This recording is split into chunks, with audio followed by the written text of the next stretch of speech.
জাতীয় বিশ্ববিদ্যালয়ের অনলাইন ক্লাসে সবাইকে স্বাগতম। করোনাকালীন শিক্ষা কার্যক্রম চলমান রাখার স্বার্থে জাতীয় বিশ্ববিদ্যালয়ের উদ্যোগে অনলাইন ক্লাসে সংযুক্ত হতে পেরে আমি আনন্দিত।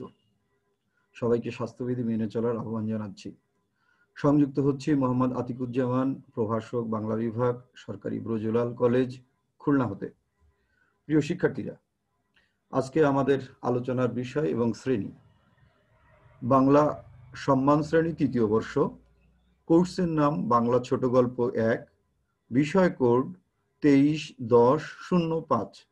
আবার বলছি, ৩য় বর্ষ সম্মান শ্রেণী বাংলা, বাংলা ছোট গল্প ১, কোর্স কোড ২৩-১০-০৫।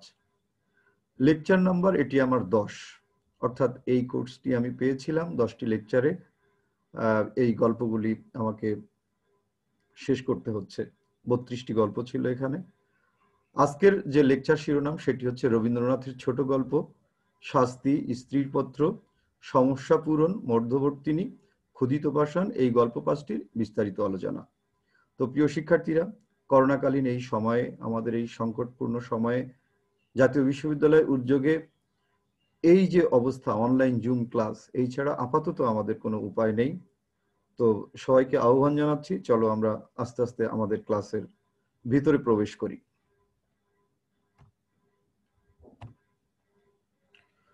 রবীন্দ্রনাথ মূলত কবি, কিন্তু কথা সাহিত্যে, উপন্যাসে, প্রবন্ধে, গানে কোথায় নেই তিনি। বাঙালি সংস্কৃতি সভ্যতা নির্মাণে তার যে দান, সেটি আমাদের দেখার মতো। কেউ কেউ তাকে সংজ্ঞায়িত করেছেন বাংলা ভাষা সাহিত্যের বিরাট প্রতিষ্ঠা হিসাবে। ডক্টর হুমায়ুন আজাদ তাকে বলেছেন রবীন্দ্রনাথ প্রতিদিনের সূর্য, অর্থাৎ প্রতিদিনের সূর্য উদিত না হলে যেমন আমাদের দিন চলে না, রবীন্দ্রনাথ তেমন আমাদের কাছে। 1861 সালে জন্মগ্রহণ করেছিলেন কলকাতার বিখ্যাত সেই জোড়াসাঁকোর ঠাকুর বাড়িতে। 1941 সালে মৃত্যুবরণ করেছিলেন। সেই হিসাবে আমরা পাই যে 80 বছর 3 মাসের মতো তিনি বেঁচে ছিলেন। এবং আমাদের জন্য গর্বের বিষয় এই যে 1913-তে তিনি সেই বিশ্ব স্বীকৃতি নোবেল প্রাইজ পেয়েছেন। তাছাড়া সারা জীবনে তিনি 50-এর উপরে কাব্য রচনা, প্রবন্ধ রচনা, 13টির মতো প্রায় উপন্যাস রচনা, 1900-র উপরে গান, এবং সেই রবীন্দ্রনাথের গান আমরা যারা শুনি, সেই হৃদয়ের যে কলতান, সেগুলো তার ভিতরে আছে। এমন একজন সৃষ্টিশীল সংস্কৃতিবান লেখকের 5টি গল্প আজ আমরা আলোচনা করব। প্রিয় শিক্ষার্থীরা, সময় কিন্তু আমার 45 মিনিট। সেই 45 মিনিটের ভিতরে আমার এই 5টি গল্প শেষ করতে হবে। সুতরাং আমরা সরাসরি আমাদের যে মূল আলোচনা, সেই আলোচনায় প্রবেশ করছি।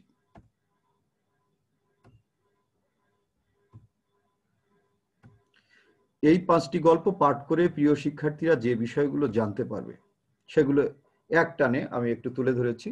যে শাস্তি, স্ত্রীর পত্র, সমস্যা পূরণ, মধ্যবর্তিনী, ক্ষুধিত পাষাণ, কি আমরা পেতে পারি। এই গল্প 5টি ক্রম অনুযায়ী এভাবে আমি সাজিয়েছি যে শাস্তি গল্পে যদি আমরা দেখি যে পূর্ব বাংলার অতি সাধারণ মানুষের জীবন ও পারিবারিক সংকট, আমরা বিস্তারিত আলোচনা করব।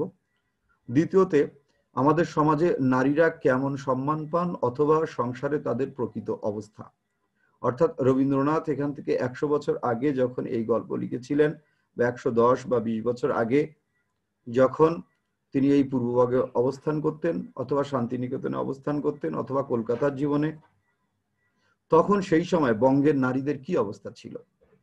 চমৎকার একটি ছোট গল্প স্ত্রীর পত্র, সেখানে আমরা দেখব। সমস্যা পূরণ, জমিদারি প্রথা ও সাধারণদের জীবনের সংবাদ, সাথে সাথে কালের হাওয়া বদলের সুর। আমরা জানি যে ইস্ট ইন্ডিয়া কোম্পানি যখন সেই অষ্টাদশ শতকের শেষের দিকে এবং ঊনবিংশ শতকের প্রথম দিকে যখন ভারতবর্ষের এই উপনিবেশের শাসনভার গ্রহণ করে, তখন আস্তে আস্তে ভারতবর্ষের মানুষ যখন রাজনৈতিকভাবে সচেতন হয়ে ওঠে, তখন ইংরেজরা একসময় মনে করে, বিংশ শতাব্দীতে পদার্পণ করে, যে না, এখানে আর আমাদের থাকা যাবে না, আমাদের ব্যবসা, আমাদের সবকিছু গুটিয়ে চলে যেতে হবে। এরকম একটা সময় জমিদারি প্রথা যখন ভেঙে পড়ছিল শেষের দিকে, সেই জমিদারি প্রথার নানা বিষয় আমরা এই মধ্যবর্তী সমস্যা পূরণ গল্পে আমরা দেখতে পাবো। এই সমস্যা পূরণ গল্পে দেখতে পাবো জমিদার বাবা, তার পুত্র এবং অন্যান্য বিষয়গুলো। সাধারণ প্রজার গল্প আছে এখানে। মধ্যবর্তী গল্পে আমরা দেখব পারিবারিক জীবনে নারী যতই উদার হোক, নিজের স্বামীর বিষয়ে সে কারোর সাথে ভাগ করতে পারে না। এটা অসম্ভব একটি বিষয়, কিন্তু সেই সংকটটি এই গল্পের ভিতরে এসেছে। ক্ষুধিত পাষাণ গল্পটি একেবারেই অন্যরকম। অর্থাৎ রবীন্দ্রনাথ যে আমাদের প্রতিদিনকার সুখ দুঃখ বিরহ কাতর যে জীবনের কাহিনী, ছোট ছোট কাহিনী, ছোট ছোট দুঃখ কথা আমাদের গল্পে তুলে ধরেছেন, তার বাইরে গিয়ে ক্ষুধিত পাষাণ একটি অতিপ্রাকৃত গল্প, সুপার নেচার অথবা জাদু বাস্তবতা, যেটা আমরা বলি না কেন এখন যেভাবে সংজ্ঞায়িত করি। মানে কোনো কোনো দিন আমাদের এভাবে আমাদেরকে বিভ্রান্ত করে ফেলে।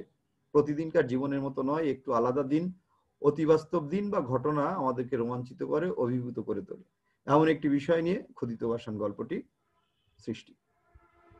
বন্ধুরা, আমরা এবার প্রতিটি গল্প ধরে ধরে আলোচনায় প্রবেশ করব।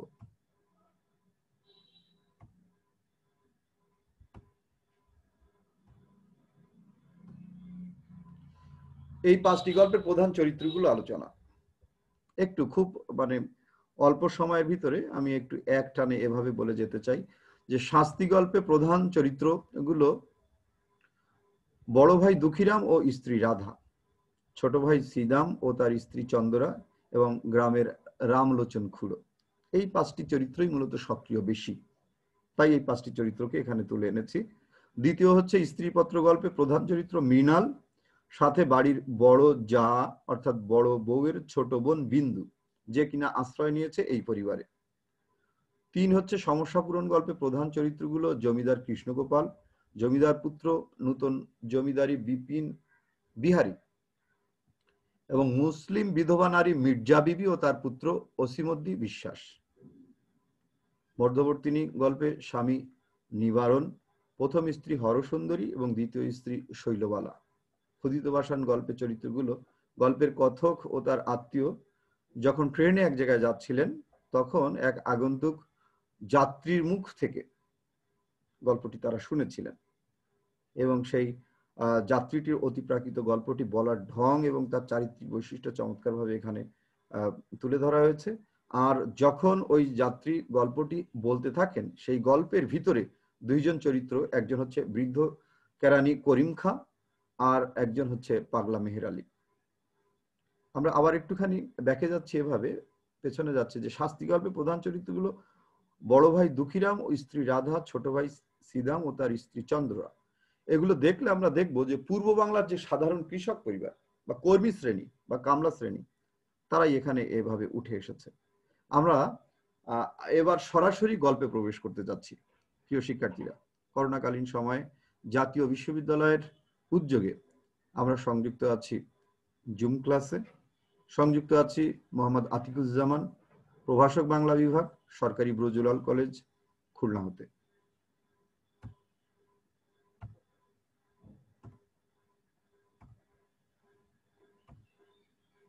শাস্তি গল্পের বিষয় আমরা মাঝে মাঝে একটু পাঠও করব গল্পগুলো, সময় সংক্ষিপ্ত তো আছে, তারপরেও আমরা চেষ্টা করব।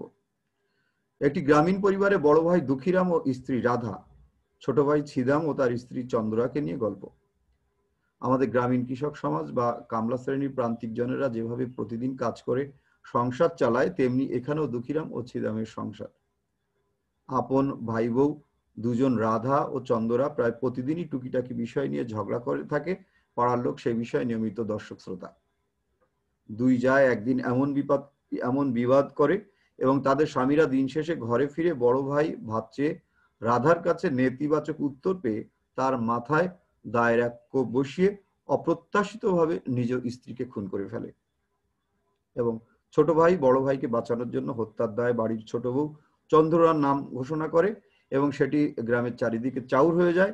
তারপর কাহিনী সামনে এগোতে থাকে। আমরা এই জায়গাটা একটুখানি বিশ্লেষণ করতে চাই এভাবে যে একটি গ্রামীণ পরিবারে বড় ভাই দুঃখীরাম ও স্ত্রী রাধা ছোট ভাই ছিদাম ও তার স্ত্রী চন্দ্রাকে নিয়ে গল্প। গল্পটি এমন যে গ্রামীণ বাস্তবতা, বিশেষ করে পূর্ববঙ্গে। আমরা একটুখানি গল্পটি পাঠ করি, পাঠ করে তারপরে আমরা বিশ্লেষণে যাই। সামান্য পাঠ করব, সবকিছু পাঠ সম্ভব হবে না।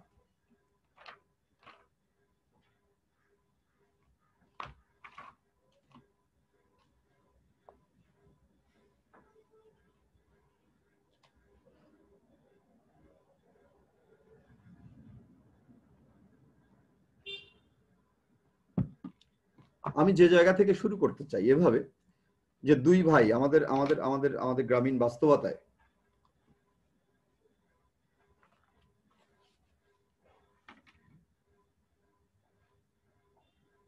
আমাদের গ্রামীণ বাস্তবতায় যেভাবে আমাদের কর্মী শ্রেণী বা কামলা শ্রেণী বা আমাদের গ্রামীণ কৃষকরা নিজেদের জমিতে টুকটাক কাজ করেন, সাথে সাথে প্রতিদিন তারা বিভিন্ন গৃহস্থের বাড়িতেও কাজ করেন। এরকম দুঃখীরাম এবং তার ছোট ভাই ছিদাম একদিন গ্রামে গৃহস্থের বা বেশ ধর্নাঢ্য ব্যক্তির বাড়িতে কাজ করতে গিয়েছেন। সেখানে সেই কাছারি বাড়িতে কাজ করার সময় সেখানে বৃষ্টিতে রোদে ভিজে তাদের ক্ষুধা লেগেছে। তাদের দুপুরে যে খুব পেট পুরে খেতে দেওয়া হয়েছে তাও না। এবং প্রতিদিন এই বাড়িতে যখন এরা থাকে না, তখন দুই জায়ে মিলে নানান ধরনের কীর্তিকলাপ হয়। আর গ্রামে যেটি হয় যে এরকম কোনো বাড়িতে যখন হয়, তখন চারিদিক থেকে গ্রামবাসীরা বা পাড়াবাসীরা সেগুলো চেয়ে চেয়ে দেখে, হয়তো মুখ টিপে মজা নেয়। এটা বাস্তবতা। এখন যখন এরকম শুরু হয়, তখন কিন্তু গ্রামের লোকেরা বলতে শুরু করে বা পাড়ার লোকেরা বলতে শুরু করে যে ওই আজকে কিন্তু শুরু হয়েছে। এরকম তাদের ধারণা আগে থেকে ওই পরিবার সম্পর্কে হয়েই থাকে।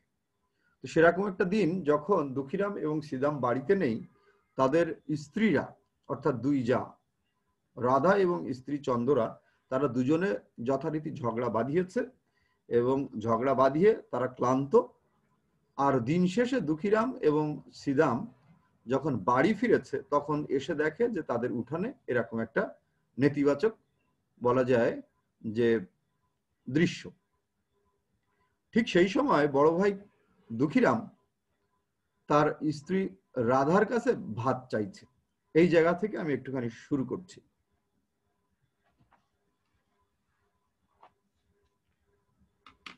ক্ষুধিত দুঃখীরাম কাল বিলম্ব না করিয়া বলিল, ভাত দে। গ্রামের কৃষকরা, কামলা শ্রেণী যেভাবে তাদের বৌদের সাথে কথা বলে, এবং আমাদের মনে রাখতে হবে যে এখান থেকে সেই 100 বছর আগের গল্প আমরা পাঠ করছি। বড় বউ বারুদের বস্তায় স্ফুলিঙ্গপাতের মতো এক মুহূর্তেই তীব্র কণ্ঠস্বর আকাশ পরিমাণ করিয়া বলিয়া উঠিল, ভাত কোথায় যে ভাত দিব? এখানে ভাষা নিয়ে আমার একটু কথা আছে, বলবো পরে। তুই কি চাল দিয়া গিয়েছিলি? আমি কি নিজে রোজগার করিয়া আনিব? এই জায়গাটা খুব ইঙ্গিতপূর্ণ, যে আমি কি নিজে রোজগার করিয়া আনিব।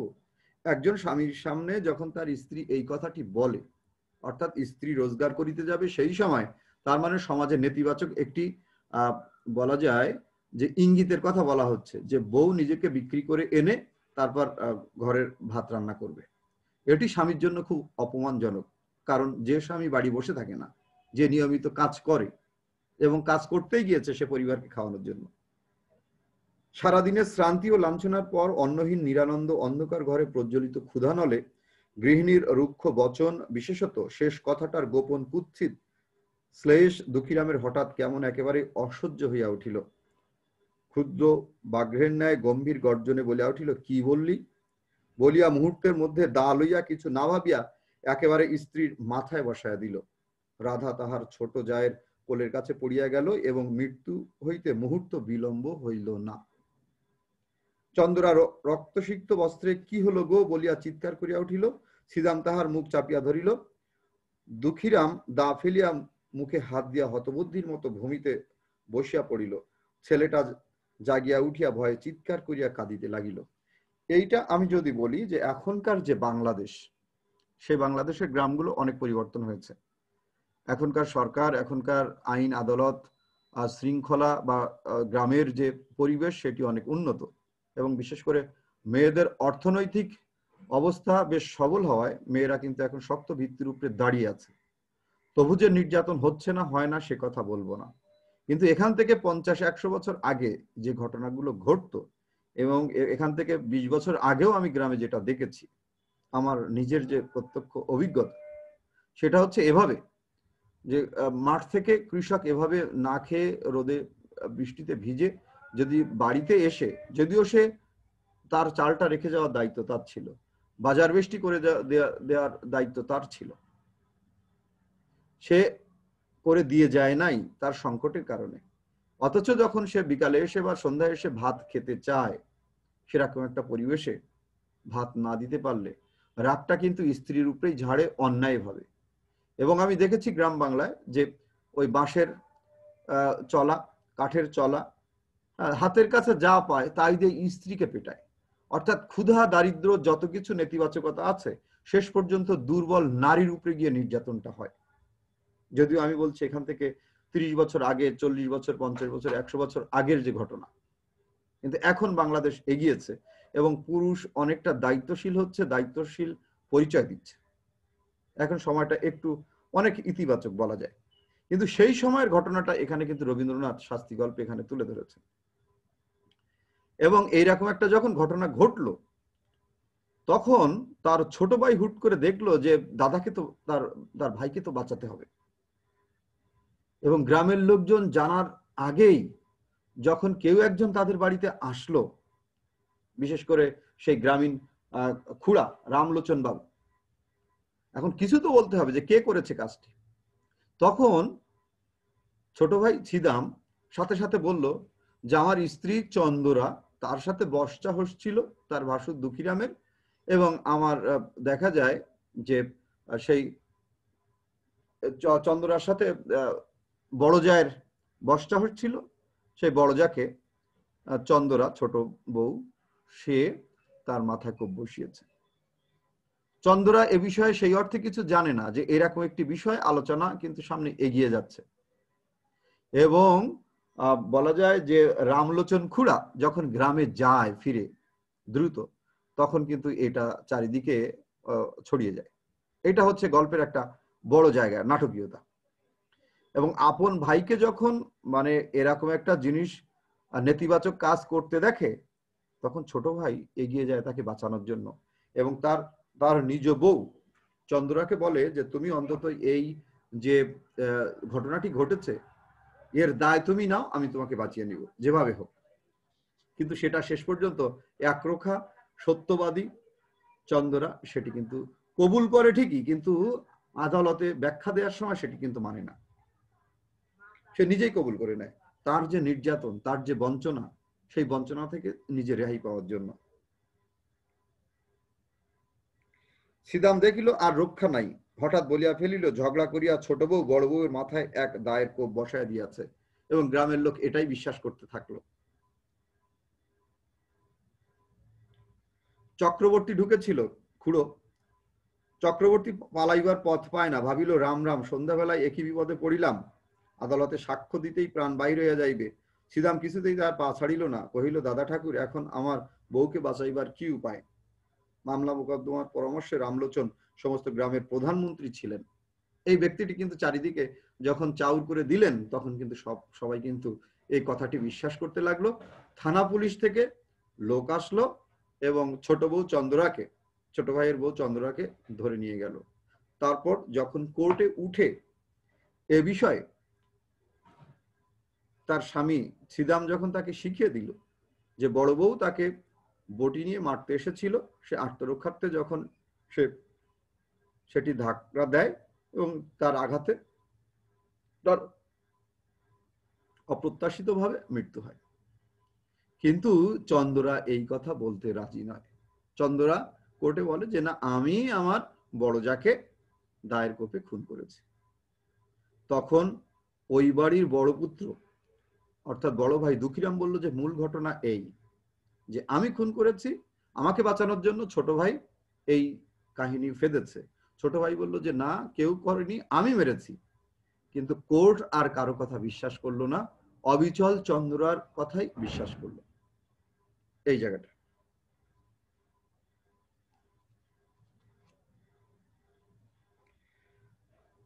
এখানে একটা জায়গা খুব উক্তিটি খুব চরম একটি উক্তি, যে ঠাকুর বউ গেলে বউ পাইব, কিন্তু আমার ভাই ফাঁসি গেলে আর তো ভাই পাইব না।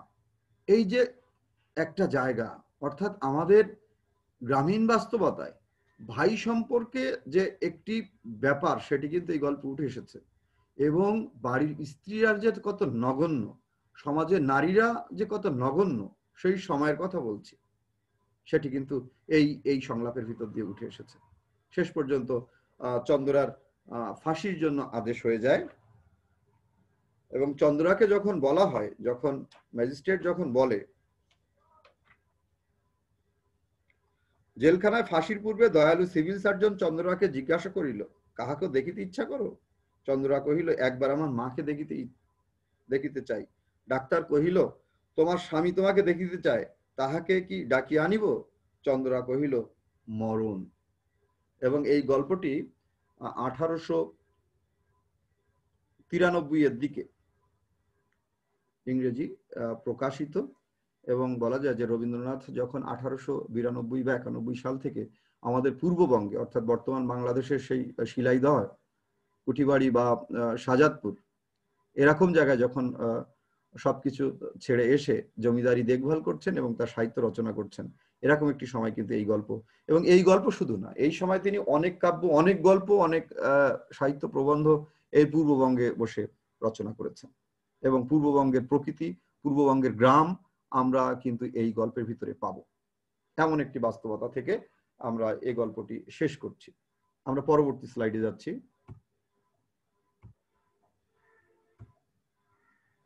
স্ত্রীপত্র গল্পটি বিস্তারিত আলোচনার দাবি রাখে। আমরা যদি এভাবে বলি যে মৃণাল একটি বাড়ির বউ, বুদ্ধিমত্তায় সে বেশ। বাবা মা গত হওয়ার কারণে ওই বাড়ির বড় যা, মানে বড় বউয়ের বোন বিন্দুর আগমন, এবং তার অবস্থান থেকে, অর্থাৎ ওই বাড়িতে যেহেতু সে অবস্থান করে, সেখান থেকে সংকটের শুরু। বাড়ির আরেক বউ মৃণাল বিন্দুর প্রতি খুবই মানবিক এবং তাকে রক্ষাকর্তার ভূমিকায় নামে। অতঃপর বাড়ির উটকো বোঝা মনে করা বিন্দুকে এক পাগলের সাথে বিয়ে, বিন্দুর পলায়ন এবং শেষ পর্যন্ত তার আত্মহত্যা। আর এসবের মধ্য দিয়ে মৃণালের গৃহত্যাগ এবং প্রতিবাদ এবং পরিবারের নারীর অবস্থান তুলে ধরা, সাথে সাথে সে নিজেকেও চিনতে পারে। আমি গল্পটা বিস্তারিত একটু পাঠ করব, সাথে সাথে আলোচনায় যাব। মৃণাল একটি বাড়ির বউ, বুদ্ধিমত্তায় সে বেশ। অর্থাৎ এখান থেকে 100 বছর আগে বা সেই 1914-15 দিকে যখন আমরা একটুখানি দেখে পাঠ করি,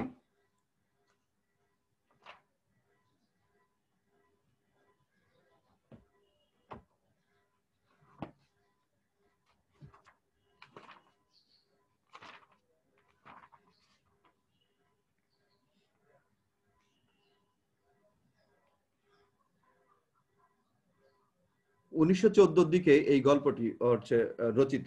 অর্থাৎ সেই সময়ে বাংলাদেশের সনাতন পরিবার বা এখানকার সাধারণ যে মধ্যবিত্ত বাঙালির নারীদের যে অবস্থান কেমন ছিল, সেই জায়গাটায় আমরা একটুখানি পাঠ করছি, পাঠ করে আমরা আলোচনায় যাচ্ছি। নিজ স্বামীর কাছে তার স্ত্রী পত্র লিখছে। গল্পটি পত্রের ভিতরেই বাড়িতে যে ঘটনা ঘটে গেছে সেইটা তুলে ধরছে দূর থেকে। আজ 15 বছর আমাদের বিবাহ হয়েছে, এমন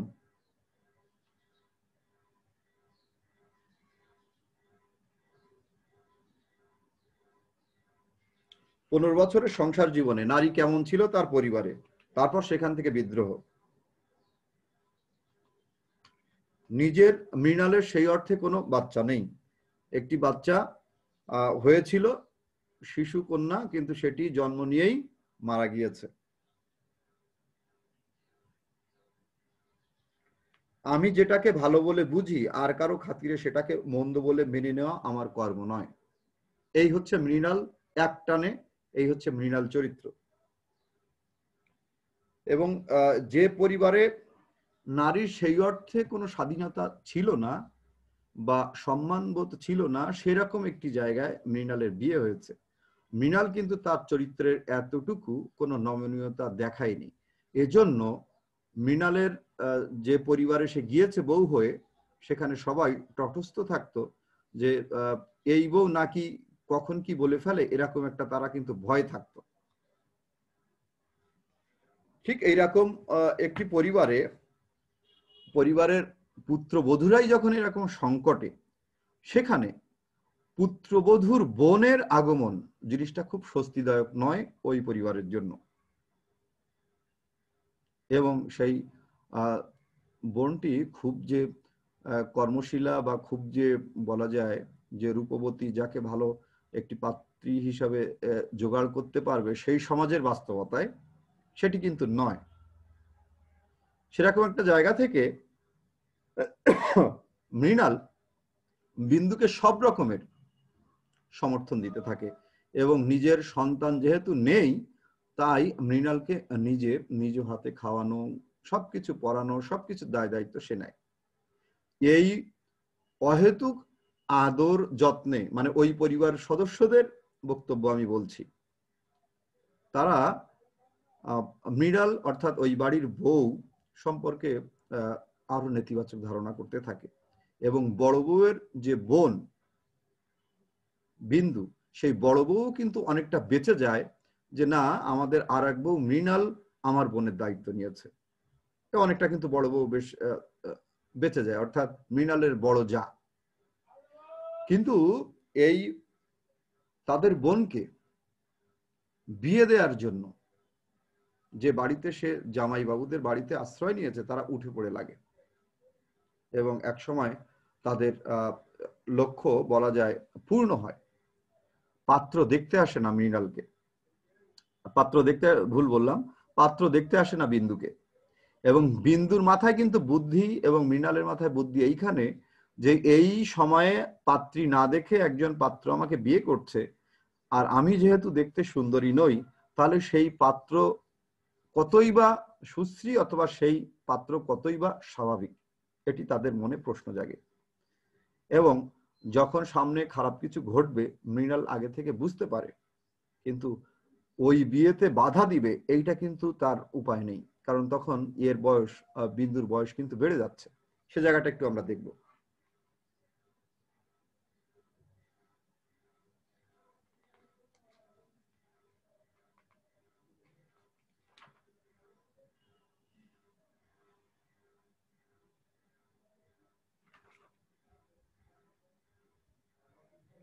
এবং নিজেদের বাড়িতে বিয়ে দিলে মেয়েটির খরচ বহন করতে হবে জামাইবাবুদের, তাই ছেলে মানে মৃণালের স্বামীর বাড়িতে বিয়ে হচ্ছে না, কন্যা বিয়ে করতে যাচ্ছে সেই বরের বাড়িতে। আর ওটা বলেছে যে এটা কৌলিন্য প্রথা, তাদের বাড়ির প্রথা, বরের প্রথা। কিন্তু বর আসলে পাগল, এবং এই ভাইরা কিন্তু জেনে বুঝেই তাকে দিচ্ছে। অর্থাৎ এখান থেকে 100 বছর আগে, 80 বছর আগে আমাদের সনাতন ধর্মের যে কৌলিন্য প্রথা বা আমাদের পাত্রস্থ করার যে ব্যাপার ছিল, সেটি কিন্তু খুব সম্মানজনক, সব জায়গায় বলবো না সম্মানজনক ছিল না। যেমন যৌতুক প্রথা ছিল, আমরা দেখেছি রবীন্দ্র ছোট গল্পে এগুলো উঠে এসেছে, তেমনি নারী নির্যাতনও ছিল, এগুলো আমরা দেখেছি।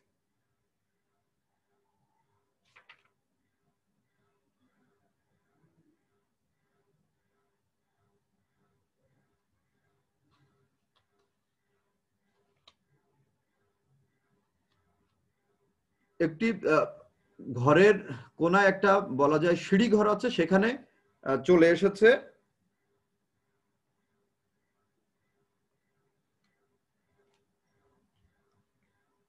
বিন্দু। তার স্বামী পাগল, এটা সে বুঝতে পেরেছে। বিন্দু স্বামী পাগল। সত্যি বলছিস বিন্দি? এত বড় মিথ্যা কথা তোমার কাছে বলতে পারি দিদি? তিনি পাগল, শ্বশুরের এই বিবাহে মত ছিল না, কিন্তু তিনি আমার শাশুড়িকে জমের মতো ভয় করেন। তিনি বিবাহের পূর্বেই কাশি চলে গেছেন, শাশুড়ি জেদ করে তার ছেলের বিয়ে দিয়েছেন। যে বরের সাথে বিয়ে হয়েছে সেই বরের বাবা এই বিয়েতে রাজি ছিল না, কিন্তু তার শাশুড়ির অত্যাচারে দুঃখিত, শাশুড়ির অত্যাচারে শ্বশুর বাড়ি ছেড়ে অন্য জায়গায় চলে গিয়েছে, এই ফাঁকে বিয়ে হচ্ছে। বিন্দুর স্বামীকে হঠাৎ পাগল বলে বোঝা যায় না, কিন্তু এক একদিন সে এমন উন্মাদ হয়ে ওঠে যে তাকে ঘরে তালাবদ্ধ করে রাখতে হয়, ইত্যাদি ইত্যাদি। এবং শেষ পর্যন্ত দেখা যায় যে বিন্দু চলে আসে মৃণালের কাছে, এর জন্য মৃণালকে বকাঝকা করতে হয়, মৃণালের উপরে চাপ আসে, এবং যার সাথে বিয়ে হয়েছিল তার ভাসুর এসে শেষ পর্যন্ত বিন্দুকে নিয়ে যায়। দিতে চায় না মৃণাল, কিন্তু সবার চাপে সেটা দিতে হয়, এবং জানে যে এই দেওয়া মানে মৃত্যু। মৃণাল তার আরেকটি ভাইকে বিন্দুর খবরাখবর নেয়ার জন্য তৈরি রাখে, কিন্তু শোনা যায় যে দ্বিতীয়বার আবার বিন্দু বাড়ি থেকে পালিয়েছে, এবং শেষ পর্যন্ত যখন বিন্দুকে আবার ধরে আনা হয় তখন তার স্বামীর গৃহে সে তার শাড়িতে আগুন লাগিয়ে আত্মহত্যা করে। এবং এই জায়গাটায় এসে গল্পকার মৃণালের মুখ দিয়ে যে বক্তব্য পেশ করছে, কিন্তু মৃত্যুর বাঁশি বাজতে লাগলো, কোথায় যে রাজমিস্ত্রির গড়া দেয়াল, কোথায় যে তোমাদের ঘোরো ঘোরো আইন দিয়ে গড়া কাঁটার বেড়া, কোন দুঃখে কোন অপমানে মানুষকে বন্দি করে রেখে দিতে পারে, ওই তো মৃত্যুর হাতে জীবনের জয় পতাকা উঠছে। ওরে মেজবউ, ভয় নেই তোর, তোর মেজবউয়ের খোলস ছিন্ন হতে এক নিমিষও লাগে না। অর্থাৎ মৃণাল হচ্ছে এই বাড়ির মেজবউ, এবং মৃণাল এই যে তার যে বড় জায়ের যে বোনটি নিজে মৃত্যুবরণ করে যে স্বাধীনতার স্বাদ দিয়ে গেছে, মৃণাল মরবে না, কিন্তু ওই বাড়ি ত্যাগ করেছে, ত্যাগ করে সে নিজের স্বাধীনভাবে বাঁচতে চায়, এই জায়গাটা সে দেখিয়েছে। এভাবেই বলা যায় যে আমাদের বাঙালি সমাজে ওই সময়ে নারীর অবস্থানটা এতই সংকুচিত ছিল এবং এতটাই স্বাধীনতা বিরোধী ছিল। রবীন্দ্রনাথ এই পারিবারিক সংকট বা সামাজিক সংকট যে বিষয়টি, সেটি কিন্তু স্ত্রীপত্র গল্পে চমৎকারভাবে তুলে ধরেছেন। আমরা পরবর্তী গল্পে চলে যাব। সমস্যা পূরণ। সমস্যা পূরণ গল্পে মানুষের বিচিত্র চরিত্র আমরা বলেছি একটুখানি আগে। গল্পের প্রধান চরিত্র জমিদার কৃষ্ণগোপাল, তিনি জমিদারি করতেন, কিন্তু যখন তার ছেলে জমিদার পুত্র বিপিন বিহারী বিএ পাশ করে বাড়িতে ফিরল,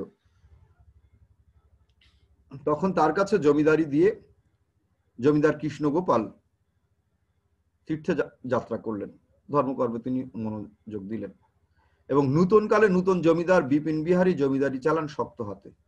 অর্থাৎ সেই জমিদারি প্রথা আস্তে আস্তে উচ্ছেদের দিকে যাচ্ছে। তার বাবা লাখেরাজ হিসাবে ব্রাহ্মণদের বা মুসলিমদের বা যারা এসে দাবি করেছে তাদেরকে যে সুযোগ সুবিধা দিয়েছেন, কর মার্জনা করেছেন, অথবা করহীন ভাবে যে সমস্ত জমিদান করেছেন, তার ছেলে বিপিন বিহারী এসে সে সমস্ত জমিগুলো কিন্তু ওইভাবে আর দিচ্ছে না, বা তাদের যে সুবিধাভোগ সেগুলো থেকে আস্তে আস্তে জমিদার পরিবারকে সরিয়ে নিচ্ছে। অর্থাৎ যে জমিদারির যে বাঁধনটি, সেটি কিন্তু শক্ত বজ্র মুষ্টির মাধ্যমে সেটা রক্ষা করার চেষ্টা করা হচ্ছে, এবং এতে জমিদারের যে অর্থ সেটি বাড়ছে।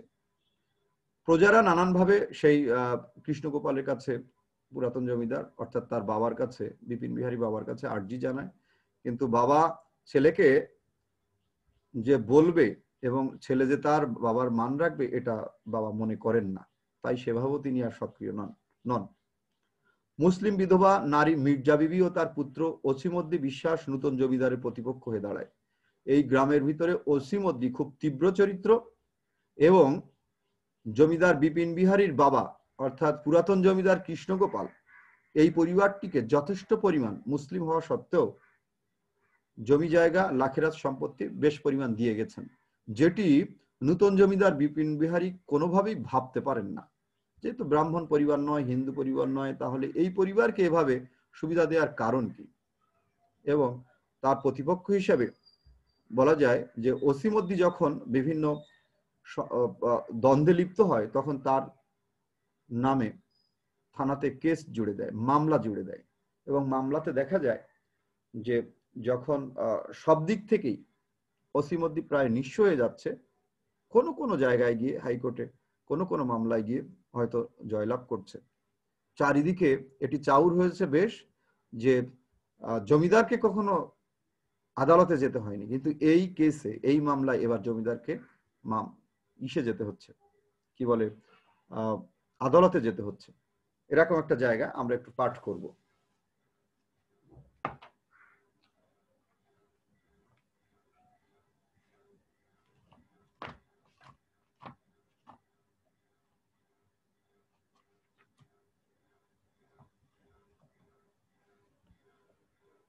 মকদ্দমায় অসীমদ্দি একে একে হারিতে আরম্ভ করিল, কিন্তু যতই হার হইতে লাগিল ততই তাহার জিদ বাড়িয়া উঠিল। তাহার সর্বস্বের জন্য সে সর্বস্বই পণ করিল। অর্থাৎ যত হারে তত তার তীব্র জেদ বাড়ে। কারণ একটা নিশ্চয় আছে। তোমরা যারা গল্পটা পড়েছো, পাঠ করেছো, তোমরা জানো। আমি এখন বলছি না, গল্প আলোচনা শেষে গিয়ে বলছি।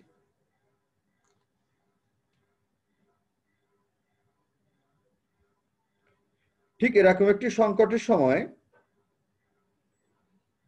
একদিন বাজারে যখন জমিদার বাবু বিপিন বিহারী প্রজাদের দুঃখ কষ্ট বা দেখভাল করার জন্য গিয়েছে, ঠিক সেরকম সময় সামনাসামনি অসীমদ্দির সামনে পড়ে গিয়েছে।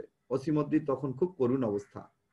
একটি কাঁসার থালাবাটি বাজারে বিক্রি করতে এসেছে, কেউ তাকে আর খাদ্য খাবার দেয় না। যখন জমিদার বাবুকে এভাবে দেখেছে তখন তার উপরে তেড়ে গিয়েছে এবং এ নিয়ে মামলা মোকদ্দমা হয়েছে। মামলা মোকদ্দমায় যখন নিশ্চিত অসীমদ্দি হারতে যাচ্ছে, সেই সময় সেই তীর্থযাত্রা রেখে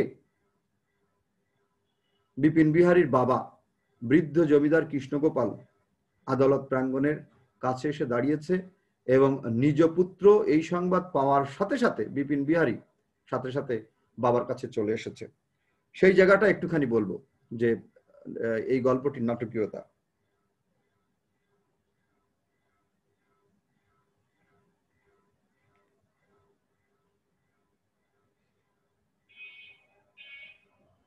কৃষ্ণগোপাল কহিলেন, না, আমার যাহা বক্তব্য আমি এখানেই বলিয়া লই।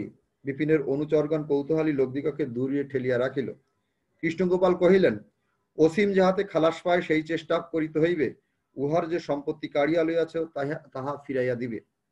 বিপিন বিস্মিত হইয়া জিজ্ঞাসা করিলেন, এজন্যই আপনি কাশী হইতে এত দূর আসিয়াছেন? উহাদের পরে আপনার এত অধিক অনুগ্রহ কেন? নিজে সন্তান জিজ্ঞাসা করছে বাবাকে। কৃষ্ণগোপাল কহিলেন, সে কথা শুনিয়া তোমার লাভ কি হইবে বাপু? বিপিন ছাড়িলেন না, কহিলেন, অযোগ্যতার বিচার করিয়া কত লোকের কত দান ফিরাইয়া লইয়াছে, তাহার মধ্যে কত ব্রাহ্মণও ছিল, আপনি তাহার কিছুতেই হস্তক্ষেপ করেন নাই। আর এই মুসলমান সন্তানের জন্য আপনার এত দূর পর্যন্ত অধ্যবসায়। আজ এত কাণ্ড করিয়া অবশেষে যদি অসীমকে খালাস দিতে এবং সমস্ত ফিরাইয়া দিতে হয়, তো লোকের কাছে কি বলিব? নতুন জমিদার অসীম উদ্দিন যদি জিতে যায় তাহলে তো চারিদিকে ঠাঠা পড়ে যাবে, এমন একটা অবস্থা। কৃষ্ণগোপাল কিয়ৎক্ষণ চুপ করিয়া রহিলেন। অবশেষে দ্রুত কম্পিত অঙ্গুলিতে মালা ফিরাইতে ফিরাইতে কিঞ্চিত কম্পিত স্বরে কহিলেন, লোকের কাছে সমস্ত খুলিয়া বলা আবশ্যক মনে করো তো বলিও, অসীমউদ্দিন তোমার ভাই হয়, আমার পুত্র। এই জায়গাটা কিন্তু সহ্য করা খুবই কঠিন। অর্থাৎ বয়সকালে এই জমিদার কৃষ্ণগোপাল এবং অসীমউদ্দির মা যে মির্জা বিবি, তার ভিতরে সম্পর্ক ছিল এবং কৃষ্ণগোপালের ঔরসে জন্ম নেয়া পুত্র হচ্ছে অসীমউদ্দিন, একটু হিন্দু জমিদার আর একজন হচ্ছে মুসলিম বিধবা মির্জা বিবি, তাদের ঔরসের এই সন্তান। এজন্য সেই সন্তানকে জমিদার বাবু ফেলে দেন নাই। কিন্তু তার ভাই তো এই ঘটনা জানত না, বিপিন বিহারী। বিপিন চমকিয়া উঠিয়া কহিলেন, যবনির গর্ভে? কৃষ্ণগোপাল কহিলেন, হ্যাঁ বাপু। বিপিন অনেকক্ষণ স্তব্ধ ভাবে থাকিয়া কহিলেন, সেসব কথা পরে হইবে, এখন আপনি ঘরে চলুন। কৃষ্ণগোপাল কহিলেন, না, আমি তো আর গৃহে প্রবেশ করিব না।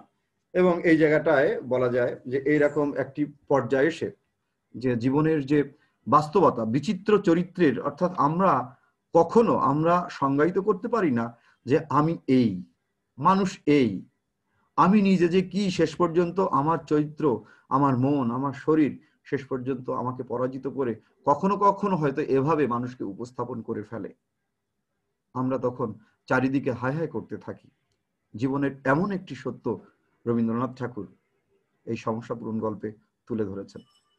প্রিয় শিক্ষার্থীরা, আমরা এবার পরবর্তী গল্পে যেতে চাই।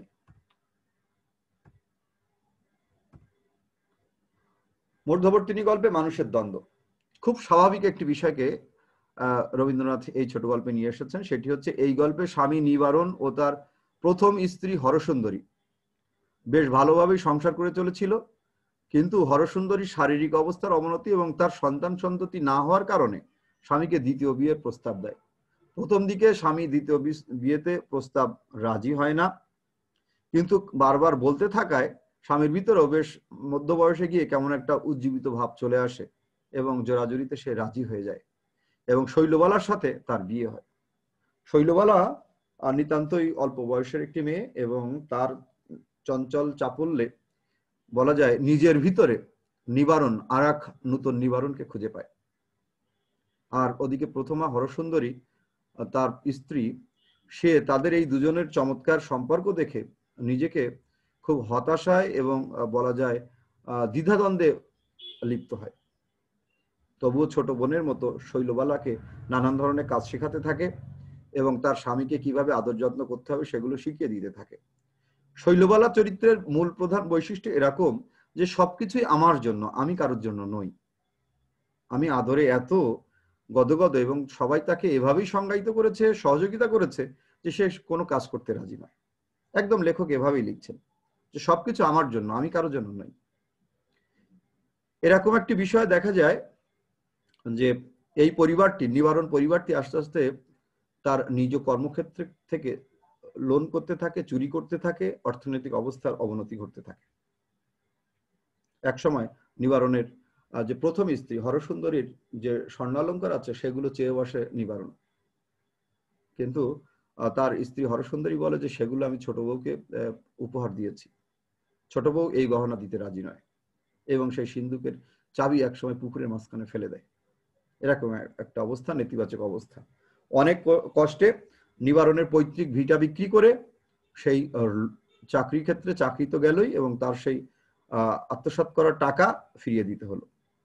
পারিবারিক যখন চরম সংকট, এরকম সময় দ্বিতীয় স্ত্রী অর্থাৎ ছোট বউ শৈলবালার গর্ভের সন্তান এবং তারপর তার মৃত্যু। এরকম একটা জায়গায় গিয়ে আবার নিবারণ এবং তার প্রথমা স্ত্রী হরসুন্দরী একই ঘরে বা একই জায়গায় তারা রাত্রি যাপন করতে যায়, কিন্তু প্রথমে যে সুরটা কেটে গিয়েছে দ্বিতীয় বউ আসার কারণে সেই সুরটা আর কিন্তু থাকে না। আমরা শেষ লাইনটা একটুখানি দেখব।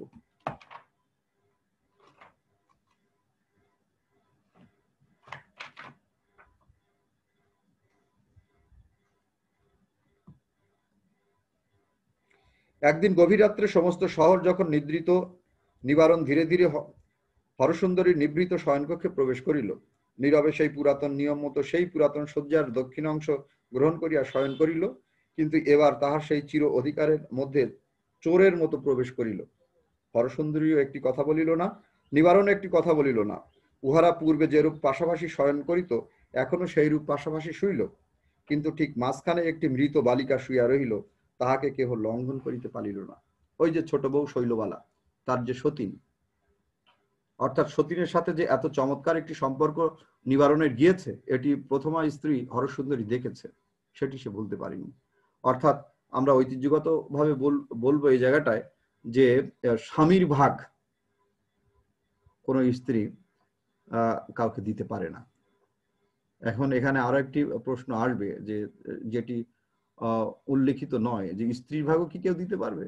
সেটিও পারবে না, যদিও স্বামীর ভাগাভাগি নিয়ে এই গল্পটি এখানে রচিত। প্রিয় শিক্ষার্থীরা, আমাদেরকে আস্তে আস্তে শেষের দিকে যেতে হবে। পরবর্তী স্লাইডে আমরা যাচ্ছি। ক্ষুধিত পাষাণ আজকে আমাদের আলোচনার শেষ গল্প।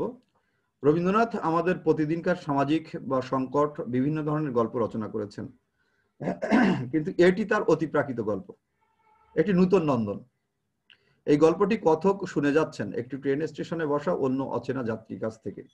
যে অচেনা যাত্রী হায়দ্রাবাদের একটি জায়গায় একটি রাষ্ট্রীয় কাজে বা তার সেই জমিদারি কাজে দায়িত্ব পেয়ে যখন গিয়েছিলেন এবং সেই প্রাসাদে, আরালি পর্বতের কাছে প্রাসাদে, যে পরিত্যক্ত প্রাসাদ, একসময় সেই রাজা বাদশাদের প্রাসাদ ছিল এবং সেখানে নর্তকীরা থাকতো, আর রাজাকে সেবা করার জন্য অনেক দাস দাসী থাকতো, সুন্দরীরা থাকতো, তারা আজ নেই। কিন্তু ওই জায়গার যে কেরানি করিম খা এই ভদ্রলোককে বলেছিল যে আপনি এই রাজপ্রাসাদে কিন্তু রাত্রে অবস্থান করবেন না। রাজপ্রাসাদের সাথে অবস্থান করলে যদি 3 রাত আপনি অবস্থান করেন আপনি কিন্তু পাগল হয়ে যাবেন। তো দেখা যায় যে আস্তে আস্তে 2 রাত আমাদের এই যে ট্রেন স্টেশনে বসে একসাথে গল্প বলে যাচ্ছে, আর আমাদের যে কথক গল্পটা শুনছেন, গল্প বলে যাচ্ছেন শ্রোতাদের একজন, যাত্রীর কাছ থেকে গল্প শুনছেন, ট্রেন আসতে দেরি হচ্ছে, এই মাঝখানে প্ল্যাটফর্মে বসে গল্পটি বলে যাচ্ছে অচেনা এক যাত্রী, এবং তিনি তুখোড় যাত্রী। আর যিনি গল্পটা এই গল্পে বলছেন ক্ষুদিত পাষাণ, সে কথক এভাবে শুনে যাচ্ছেন। তারপর দেখা যায় সেই ভৌতিক অবস্থায় ওখানে সেই প্রাচীন যখন তিনি অবস্থান করতে লাগলেন সন্ধ্যার পরে, সেই নুপুরের ঋণিঝিনি, সেই নিক্কণ শব্দ, সেখানকার বিভিন্ন বড় বড় সেই ঘর, সেখানকার বাতাস, সেখানকার নদী, মনে হয় যে সেই অপ্সরারা এসে ভৌতিক একটি পরিবেশে বাস্তবতার সাথে স্বপ্নের একটা খেলা, স্বপ্ন বাস্তবতা বা জাদু বাস্তবতা এই ক্ষুদিত পাষাণ গল্পে এসেছে। একটুও মনে হয় না যে এটি মানে অবাস্তব কিছু। আমাদের ব্যক্তিগত জীবনেও আমরা দেখি যে আমরা যখন ভোরবেলা গ্রামের ভেতর দিয়ে যাই, পরিত্যক্ত কোনো বাড়িতে এভাবে আমরা বসে থাকি একা একা জঙ্গলের ভিতরে, বড় নদীর পাশে, শ্মশানে, শরৎচন্দ্রের অনেক লেখায় এমন আছে। আমাদের ভিতরে সেই কিন্তু একাকিত্ব, এবং পূর্ব থেকে এভাবে মানুষের মুখে মুখে প্রচলিত বিশ্বাস তখন আমাদেরকে জেঁকে বসে। রবীন্দ্রনাথের ক্ষুদিত পাষাণ তেমনই একটি গল্প, এবং এখানে করিম খা খুব বড় একটি ভূমিকা পালন করে। আর পাগলা মেহের আলী, যে কিনা 3 দিন ওই ওই ওই প্রাসাদে ছিল, এবং সে যা দেখেছে, সে দেখে ওই প্রাসাদ থেকে আর যেতে পারিনি। বাট সে ওখানে কিন্তু সে ওখানে ভেতরে ঢোকে না। সে ভোর রাত্রের দিকে বা মাঝরাত্রের পরে পাগলা মেহের আলী প্রতিনিয়ত বলতে থাকে চিৎকার করে, তফাৎ যাও সব ঝুট হয়, যা কিছু তুমি শুনছো, যা কিছু দেখছো, এগুলো সঠিক নয়, এগুলো বাস্তব নয়, দূরে থাকো বিপদ থেকে। এবং এই মেহের আলীর রাত্রিকালীন আওয়াজ, যে সাবধান বাণী, তফাৎ যাও সব ঝুট হ্যায়, গল্পটিকে সত্যি অন্য একটি মাত্রা দিয়েছে। প্রিয় শিক্ষার্থীরা, আমি প্রায় 45 মিনিট সময় নিয়ে ফেলেছি। 5টি গল্প, আমাকে দ্রুত যেতে হচ্ছে। অতি প্রাকৃত গল্প হিসাবে খুবই চমৎকার একটি গল্প এটি। পরবর্তী স্লাইডে যাচ্ছি।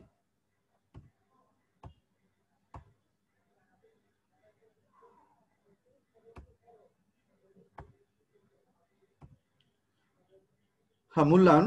বাংলা ছোট গল্পের জনক রবীন্দ্রনাথ। তার আগে আমাদের ছোট গল্প ছিল না, তিনি প্রথম সৃষ্টি করলেন এ ধারা, এটা আমরা জানি। পৃথিবীর একজন শ্রেষ্ঠ গীতিকবি তিনি। আর এই বিশেষণ মাথায় নিয়ে তিনি যখন গল্প লেখেন, তখন সে গল্পের ভাষা একটু কাব্যিক হবে, ভাষায় থাকবে মণিমাণিক্য, গদ্যের অপূর্ব ছন্দ, এটি স্বাভাবিক। এ নিয়ে অনেকে তাকে বিরোধিতা করেছেন, তাকে সমালোচনা করেছেন, কিন্তু এই সমালোচনা আমার কাছে খুব ইতিবাচক মনে হয়নি। আমার কাছে মনে হচ্ছে কাব্যিক ভাষা ছোট গল্পের জন্য, রবীন্দ্র ছোট গল্পের জন্য চমৎকার হয়েছে। শাস্তি গল্পে উঠে এসেছে আমাদের গ্রামীণ বাস্তবতার একটি পরিবারের অপ্রত্যাশিত অথচ বাস্তব ঘটনা। স্ত্রীর পত্রে মৃণাল আমাদের চোখে আঙুল দিয়ে দেখিয়ে দিয়েছে আমাদের সমাজে নারীর অবস্থান আসলে কোথায়। সমস্যা পূরণ ও মধ্যবর্তিনী আমাদের পারিবারিক সমস্যামূলক গল্প। আর ক্ষুদিত পাষাণ রবীন্দ্র মেধার বা সৃষ্টির অনন্য দৃষ্টান্ত। সার্বিক দিক বিবেচনা করে বলা যায় এ 5টি গল্পই ছোট গল্পকার রবীন্দ্রনাথ ঠাকুরের চমৎকার সৃষ্টি। এর বাইরেও অনেক সৃষ্টি আছে, কিন্তু যেহেতু আলোচনার বিষয় এই 5টি গল্প, তাই আমরা এভাবে সংজ্ঞায়িত করছি। আমি এখানে নমুনা প্রশ্ন দিয়েছি 5টি গল্প থেকে, তোমরা বন্ধুরা তোমরা দেখে নেবে। আমার নিজের করা কোনো গাইড থেকে তুলে দেয়া না, উত্তরগুলো তোমরা পেয়ে যাবে আমার লেকচারে অথবা বইতে। প্রশ্নগুলো সুন্দর, আশা করি তোমাদের কাজে দিবে। সহায়ক গ্রন্থাবলীর কিছু এখানে নমুনা গ্রন্থাবলী দিয়েছি, এই বইগুলোর সহায়তা আমি নিয়েছি, এবং তোমরাও নিতে পারো, উপকৃত হবে। সব শেষে এসে ধন্যবাদ জ্ঞাপন প্রতিদিনের ন্যায়, এবং এই কোর্সে আমি তোমাদের সাথে ছিলাম, তোমরাও আমার ক্লাস করেছো, এজন্য ধন্যবাদ জ্ঞাপন করছি। এভাবে জাতীয় বিশ্ববিদ্যালয়ের আয়োজনে বাংলা 3য় বর্ষ সম্মান শ্রেণীর প্রিয় শিক্ষার্থীরা যারা অনলাইন জুম ক্লাসে সংযুক্ত হয়ে আমার এই ক্লাস করছো, সেসব শিক্ষার্থী বন্ধুদেরকে ধন্যবাদ জানাচ্ছি। আশা করছি তোমরা অনলাইন জুম ক্লাসের মাধ্যমে উপকৃত হবে এবং সামনে এগিয়ে যাবে।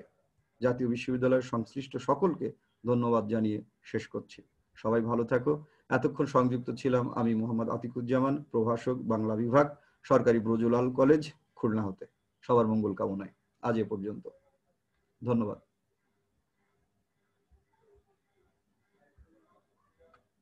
ধন্যবাদ। ধন্যবাদ সবাইকে।